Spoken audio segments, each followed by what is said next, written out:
Greetings, my sports to the bone people. Welcome back to the channel, my peeps. So we are on the road for this one. Just gonna talk a little bit of cricket as we move along.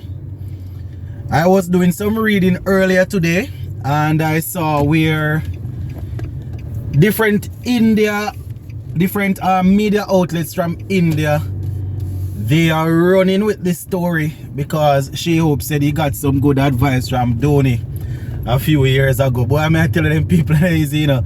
We're going to talk about that a little bit. Plus, we have quite a few West Indies players taking part in the Abu Dhabi T20 League. One such is Akil Hussain. And he had a very, very good outing today in terms of bowling. So we're going to look at that. So just give a listening ear, my people. Let me know what you all think in the comment section. So as we know, our captain Shai Hope, he played a magnificent innings yesterday, getting his fastest ODI century. He now has 16, but yesterday's century was the fastest of the lot. And in an interview, he was talking to the guys and he was telling them that he got some good advice from Mahendra Singh Dhoni a couple of years ago, who told him that he always has more time than he thinks, which is some good advice. You definitely don't want to rush your shot and rush yourself when you're batting, especially when you're class, when you have good technique. Some way, somehow, it usually seems as if you have more time than anybody else on your hand. So Shai Hope just letting us know that Dhoni gave him some good advice, and from ever since, and it seems as if he got this advice years ago, because according to him, from ever since, he has always tried to play his ODI cricket like that, has always tried to give himself some time on his batting and just trust his ability to make up at the end. And based on how things looking right now, my people, it seems as if Shai Hope is now transitioning into the three format player that his skill set would dictate that he is able or capable of doing or playing. You understand? We know how good he is in the ODI in the 50 over format already, and his test stats aren't the best to look at, but he's at a place in his career now where he has started to really mature, and we're thinking it's probably time where they're going to rope him back into the test team. I remember a couple months ago I was saying that it's going to be difficult for him to just get back into the team, even though he's performing well in ODI cricket. But he went and he had a stint over there in England. I keep on mentioning it.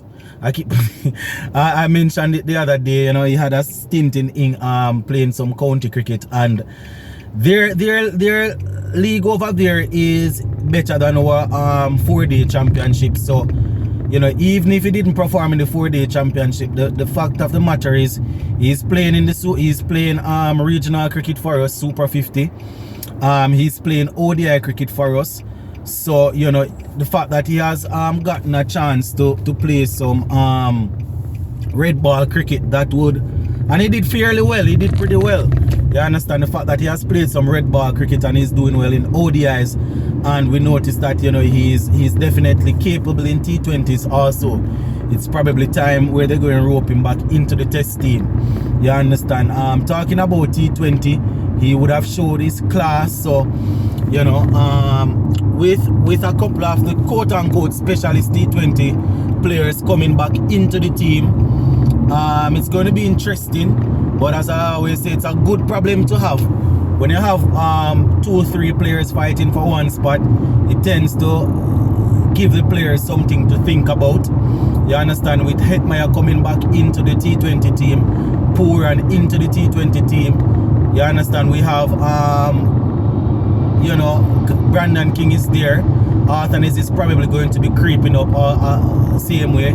Kyle Mears, I don't know if they still have him as part of the plan there. So it's a good little crop of players there that if he wants to get in, it will definitely provide some competition, and it will only mean that the West Indies team will be better for it. So, you know, once a shout out to Shai Hope on that.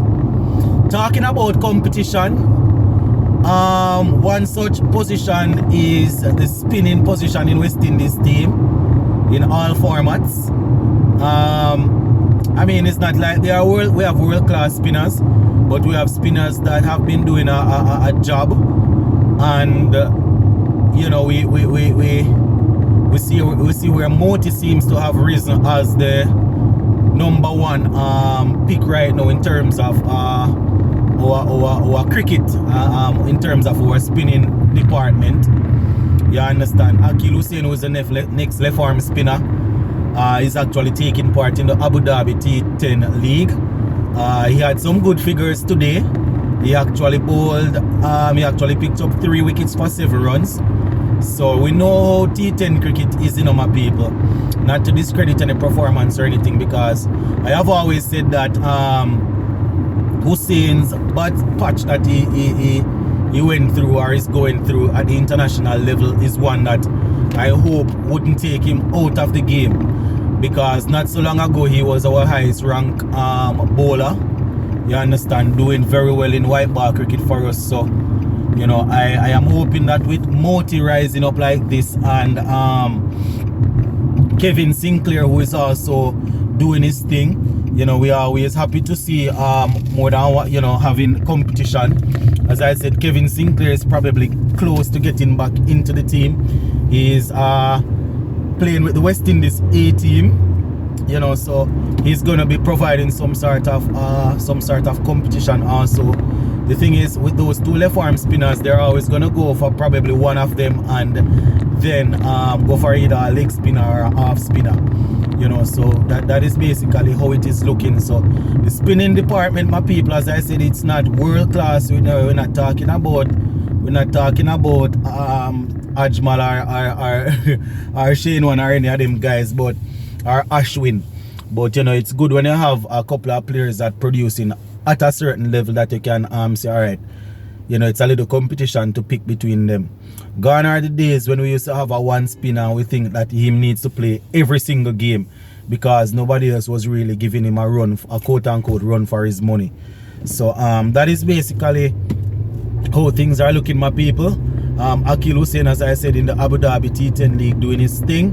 Quite a few of our Caribbean men are there doing their thing, you know, guys that would have retired from international cricket, and other players that are probably still looking forward to playing in the T20 World Cup next year. They are over there doing their thing. You know, we have people like Purana Holder, Russell, and all of them guys, the Rahman Powell. You know, we have former players like Dwayne Bravo and Kyron Pollard and them guys over there doing them things. So, you know, just wanted to talk to you all a little bit about that, my people, about the whole competition in the team for spots. And it's good when it's not only for bowling department but batting department also. That is why it's going to be difficult to have all of the players available at the same time, because one or two of them going to be playing some other sort of league, and then we're going to have a couple of them playing you know, in for the West Indies. So, you know, just wanted to point that out, that Shai Hope was showing some love, and, you know, to the people, to the Indian people, letting them know that their former player Dhoni gave him some good advice back then, and he's still reaping the benefits or the fruits of working with it, with that sort of information. So yeah, that is pretty much it, you know, my people. Actually heading to my first basketball game for the season. You all can wish me luck in the comment section, but go and leave it right here. So for now, my people, big up on yourself and stay safe. See you?